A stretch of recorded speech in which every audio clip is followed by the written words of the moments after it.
Bawat likha may kwentong nakakubli. Kilalanin ang Cordilleran artist na higit pa sa kanyang mga obra, ibinabahagi rin niya ang kanyang kaalaman sa sining. Si PIASLU intern Nathalia Makadangdang para sa report. Ang sining ay nakikita natin kahit saan, mula sa pinta, chalk art o kahit sa pagiging malikhain sa mga bagay-bagay. Kilalanin natin ang isang contemporary artist at industrial product designer ng Benguet. Kung isa ka din sa napapadaan dito, malamang sa malamang ay nakikita mo rin ito. Sa bawat pinta, disenyo at ukit, sa likod nito ay isang artist na may malalim at may magandang hangarin. Siya si Napoleon Malyao Habok o kilala bilang Nap. Back then, in the 1990s, 80s, 90s, I was inspired by our neighbors. As artist ni sila. Kaya habang nakikita ko yung mga artist na ito na gumagawa, parang naiinganyo rin akong gumawa ng aking mga arts. And since then, hanggang sa nag-evolve nung mga high school ako, college, nakita ko itong natin dito sa Baguio City, itong culture, mga naging inspiration ko ang mga indigenous arts. Ba't iba ang kanyang mga likha? Mayroong Cordillera arts, mural at mga disenyo sa mga produkto.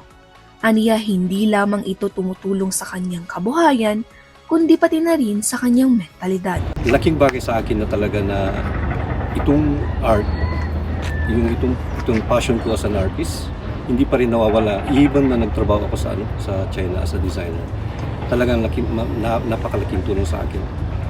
Lalo nang nagkaroon ako ng depression, ito yung nagbigay motivation sa akin na to continue more doing the things that I used to love. Banggit din niya na isa ring malaking tulong ang kanyang team para mas mapadali ang kanilang mga proyekto. So ang naitulong natin sa lead artist is to gather pictures or old photos ng mga nangyari noon or kung ano yung very reason why kinailangan gawin itong Badiwan Viaduct. Isa ito sa mga idinagdag sa kwento na ginagawa niya or kasalukuyan ginagawa niya sa mural dito sa may roadside. Isa rin sa mga kasamahan niya ngayon ay si Marlo A. Naoy. Nakasama niya sa paggawa ng mural ngayon. Aniya nakakatulong daw ang kanyang mga obserbasyon sa pagiging creative. Nakikita rin sa mga observation, sa mga history siguro. Sa iba't ibang obra ni Nap, iba't iba rin ang presyo depende sa sukat, materyales at disenyo. Dagdag din niya, maaaring bisitahin ang kanyang mga gawa sa Supreme Hotel New Building o di kaya naman sa Casa Vallejo Hotel. Para naman sa gustong magpagawa, ay i-message lamang siya sa kanyang Facebook account Napoleon Malyao Habok. Iba't ibang sining ang ating nakikita.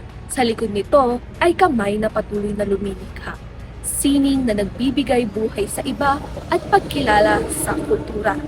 Ako si PIASLU intern Nathalia Makadangdang para sa PIE News Cordillera.